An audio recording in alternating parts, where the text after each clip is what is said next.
আজ 23 জানুয়ারি এই বক্তব্য আপনারা যখন শুনছেন তার কয়েক ঘন্টার মধ্যেই বাংলাদেশের মাননীয় প্রধানমন্ত্রী জননেত্রী শেখ হাসিনা দিল্লিতে ভাষণ দিবেন প্রেস কনফারেন্সে, এবং দিল্লির ফরেন করেসপন্ডেন্ট ভেন্যুতে সেখানে দেশি বিদেশি সাংবাদিকদের সামনে তিনি বক্তব্য রাখবেন। সাংবাদিক গৌতম লাহিড়ী বলেছেন মাননীয় প্রধানমন্ত্রী উপস্থিত থাকবেন এই মিটিং এ, এবং তাদের দাওয়াতপত্রে তারা মাননীয় প্রধানমন্ত্রী হিসেবেই জননেত্রী শেখ হাসিনাকে পরিচয় উল্লেখ করেছেন। ওনাকে কিন্তু সাবেক প্রধানমন্ত্রী হিসেবে লেখেননি, কারণ জননেত্রী শেখ হাসিনা সাংবিধানিকভাবে এখনো বৈধ প্রধানমন্ত্রী, তিনি পদত্যাগ করেননি। পুরো অনুষ্ঠানটি সঞ্চালনা করবেন বাংলাদেশে নিযুক্ত ভারতের সাবেক হাই কমিশনার পঙ্কজ শরণ। এই পুরো প্রেস কনফারেন্সটি সারা বিশ্বব্যাপী এবং বাংলাদেশের সকল শ্রেণীর মানুষ এবং রাজনীতিবিদের কাছে অত্যন্ত গুরুত্বপূর্ণ। আমরা আশা করছি এখান থেকে এমন কিছু দিক নির্দেশনা আসবে যেটা আওয়ামী লীগের নেতাকর্মীদের জন্য খুব দরকার, আওয়ামী লীগের সমর্থক দেশবাসীর জন্য দরকার, বর্তমানে যে সকল রাজনৈতিক দল নির্বাচনে অংশগ্রহণ করছে তাদের জন্য দরকার, যাদেরকে নির্বাচনে অংশগ্রহণ করতে বাধা দিচ্ছে তাদের জন্য দরকার, সরকারের জন্য দরকার, মিডিয়ার জন্য দরকার। সম্ভবত একটি অত্যন্ত স্মরণীয় বক্তব্য হবে আজ, কয়েক ঘন্টার মধ্যেই সেটি আপনারা জানতে পারবেন। আপনারা দেখেছেন 15 লাখ প্রবাসী ব্যালট পাঠানো হয়েছে, এবং একটি রাজনৈতিক দল বিশেষ করে দাঁড়িপাল্লা মার্কার পক্ষে প্রবাসীদের সাথে যেভাবে অর্গানাইজ করা হয়েছে তাতে কম হলেও 15 লাখ ব্যালটের মধ্যে অন্তত 10 লাখ ব্যালট এই 2 নম্বর ভোটের মাধ্যমে দাঁড়িপাল্লা নিয়ে যাচ্ছে। সেটা আপনারা অনেকগুলো ভিডিও দেখেছেন এবং সেটা ক্যারিসম্যাটিক ভাবে হচ্ছে। এমনকি সম্প্রতি তারেক রহমান যে প্রধান উপদেষ্টার কাছে যে পুনরায় ব্যালট ছাপানোর কথা বলেছেন নতুন ডিজাইনে, তারপরেও তো সেই ব্যালটগুলো সেখানেই যাবে, এবং তাদেরকে তো প্রবাসের বিভিন্ন জায়গায় এদেরকে তো একভাবে ম্যানেজ করে ফেলা হয়েছে, একই রকম অবস্থা হবে। আপনারা ঢাকার আসনগুলোতে 10 লাখ বাইরের ভোট ঢাকায় নিয়ে আসা হয়েছে, যেসব জায়গায় জামাত জিততে পারবে না সেই সব এলাকার ভোট বাংলাদেশের বিভিন্ন জেলা, সেইগুলো তফসিল ঘোষণার আগে ঢাকায় ভোটার হিসেবে নিবন্ধিত করা হয়েছে। অত্যন্ত মেটিকুলাস ডিজাইনের মাধ্যমে জামাত কিন্তু এগিয়ে রয়েছে, তাতে মনে হচ্ছে 150 আসন তারা নিয়ে যাবে, এমন মেটিকুলাস ডিজাইন তারা করেছে। গতকাল 22 জানুয়ারিতে ওয়াশিংটন পোস্ট পত্রিকায় লেখা হয়েছে জামাতের সাথে বন্ধুত্ব করতে চায় যুক্তরাষ্ট্র সরকার, এবং সেখানে সেই বিশাল আর্টিকেলে তুলে ধরা হয়েছে যে বাংলাদেশকে এমন একটা জায়গায় নিয়ে যাওয়া হচ্ছে আগামী কয়েক বছরের মধ্যেই বাংলাদেশ সিরিয়া, আফগানিস্তান, পাকিস্তান বা গাজা এইসবের মতো একটি অবস্থা হবে। একটা আন্তর্জাতিক চক্রান্ত। এখানে যেহেতু ভারতের পেটের মধ্যে বাংলাদেশ, ভারতকে কন্ট্রোলে রাখার জন্য বাংলাদেশে একটি ইসলামিক বা জঙ্গিবাদ বা এই ধরনের সন্ত্রাসবাদের রাষ্ট্র শক্তি হিসেবে গড়ে তোলা, সেরকম একটি রাজনীতি এখানে কাজ করছে, এবং এসবে কার কি উন্নতি হবে জানি না, কিন্তু বাংলাদেশ অনেক পিছিয়ে যাবে।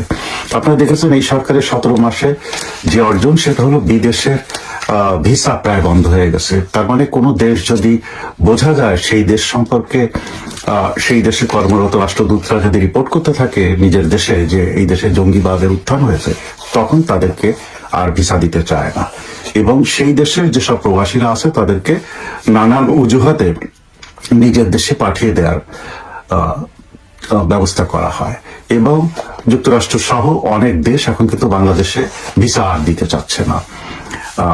এমনকি ভারতের মতো দেশে যেতে গেলেও, ভিসা পেতে গেলেও আপনার ফেসবুকের তারা ইনভেস্টিগেট করবে যে ফেসবুকে আপনি ভারতের বিরুদ্ধে লেখালেখি করেছেন কিনা, ভিসা দেবে না ভারতের মতো দেশ। আর আমেরিকার তো কথাই নেই।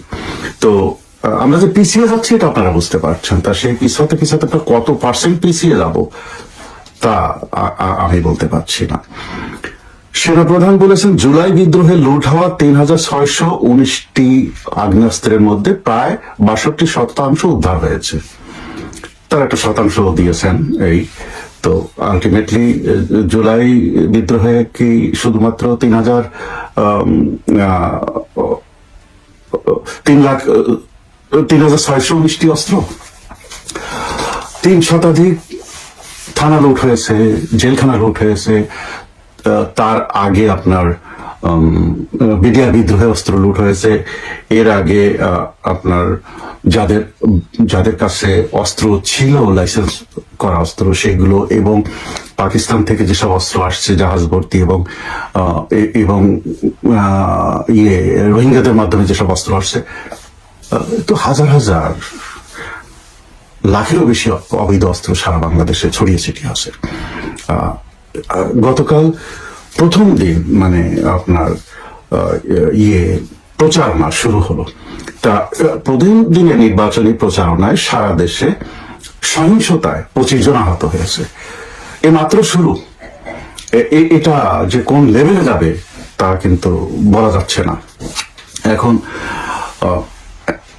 এখন এই অবস্থায় অবৈধ অস্ত্র যদি আপনার উদ্ধার করা না যায়, তাহলে নির্বাচন কোন লেভেলে যেতে পারে বা কতজন প্রাণ হারাতে পারে তা কিন্তু অনলি গড নোজ।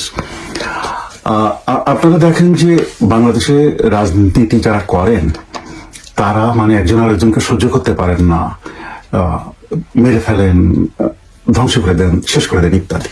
কেন? আমেরিকায় যারা রাজনীতি করে তারা প্রত্যেকে নিজের কিন্তু চাকরি অথবা ব্যবসাটা ইনকাম সোর্স আছে। রাজনীতিটা তারা করে শখের বসে, ক্যারিয়ার বিল্ড আপের জন্য, সমাজ সেবার জন্য, নিজের একটা পরিচিতি গড়ার জন্য, এরকম। কিন্তু এটা কোনো ইনকাম সোর্স না। কিন্তু বাংলাদেশে রাজনীতিটাই তাদের ইনকাম সোর্স। আমি কয়েক বছর আগে বাংলাদেশে একটি বিয়ের অনুষ্ঠানে গেছিলাম। তা সেখানে যে জিজ্ঞেস করছি, অনেক মেয়ে তো বিয়ের বয়স, তা তাদের বাবাদের কাছে জিজ্ঞেস করছি যে কি ধরনের পাত্র আপনারা খুঁজছেন মেয়েদের জন্য, ডাক্তার, ইঞ্জিনিয়ার, ব্যবসায়ী ইত্যাদি। তা হাসতেছে, বলছে আজকাল সবে মেয়েরা আগ্রহী না। আমি বললাম মানে? বলছে সবাই এখন রাজনীতিবিদ চায়। তা আমি অবাক হয়ে গেলাম। আমি বললাম রাজনীতিবিদ মানে কি? বলে যারা ছাত্রলীগ করে বা যারা ইত্যাদি অমুক দল করে তমুক দল করে রাজনীতি করে। আমি বললাম কেন? বলছে রাজনীতিটা এখন সবচাইতে ভালো ইনকাম সোর্স। ওনারা বললেন।